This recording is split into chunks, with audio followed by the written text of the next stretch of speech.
pourtant que les apiculteurs subissent de graves mortalités d'abeilles. Un matin, ils découvrent leurs ruches vidées de leurs ouvrières, ou parfois un tapis de cadavres.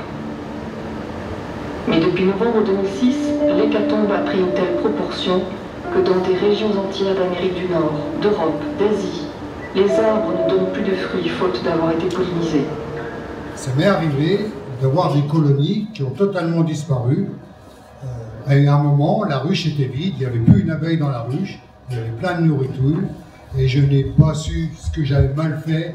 Et j'en reviens à l'apiculteur qui expliquait, qui dit bah, j'ai rien dit parce que j'ai pas voulu passer pour un imbécile par rapport à mes collègues, mais j'ai été confronté à ce problème et je n'ai pas d'explication, même dans les Vosges, au pied des Hauts-de-Vosges. Ces insecticides, ces néonicotinoïdes, ces systémiques, ils sont toxiques bien sûr pour les abeilles, on le constate, mais ce sont des produits qui enrobent les semences, qui passent dans le sol, dans l'eau, dans l'air, et qui contaminent toute la biodiversité, à la fois dans les sols, les micro-organismes, les vers de terre, à la fois dans l'eau, les organismes aquatiques, à la fois les oiseaux, les vertébrés, etc.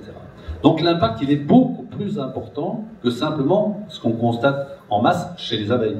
Ça, il faut en avoir conscience. On a souhaité aller encore un peu plus loin, et l'action qui va être mise en place et qui a commencé cette année, c'est donc d'aller vers, de proposer un partenariat aussi avec l'association d'abeilles des Hauts-de-Vosges, avec la création d'une mairie municipale. Donc c'est prendre le relais un petit peu de ce que l'association fait avec le rucher école, de former des apiculteurs amateurs, parce que le but c'est quoi? C'est de promouvoir l'apiculture, parce qu'on a vu l'importance des insectes pollinisateurs majeurs, non seulement pour l'agriculture, bon, on a vu qu'ici c'était pas trop la chose, mais aussi pour la survie de l'humanité, pour notre survie.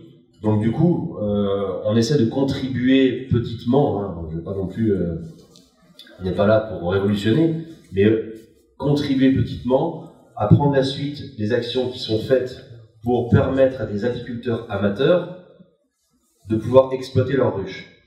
Puis bien sûr, l'écosystème, il ne s'arrête pas aux plantes et aux petits animaux.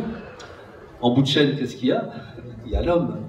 Et évidemment, nous, on est également concernés par ces produits chimiques qui sont redoutables parce que, comme ça a été dit dans le film, ce sont des substances qui agissent à très faible dose, sont pour un certain nombre, ou la plupart, des perturbateurs endocriniens. Donc, ce n'est pas une question de dose, c'est une question de toxicité qui est renforcée souvent par la présence d'autres substances. C'est ce qu'on appelle l'effet cocktail. Donc, il n'y a pas besoin d'avoir des doses importantes.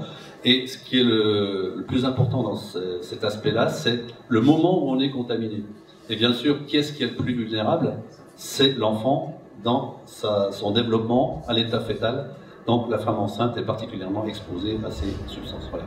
Pour dire un petit peu que ça ne concerne pas que les abeilles, même si c'est déjà extrêmement grave et important. Il faut qu'on ait conscience que ça dépasse largement cet aspect et que c'est pas simplement, quand on parle de ces pesticides, c'est pas simplement une catégorie de pesticides qui serait problématique, c'est l'ensemble de la famille des pesticides. On parle du glyphosate à côté, c'est la même chose. Et puis, on oublie de parler de tous les autres pesticides qu'on ne nomme pas, mais qui sont au moins aussi dangereux, voire plus parfois.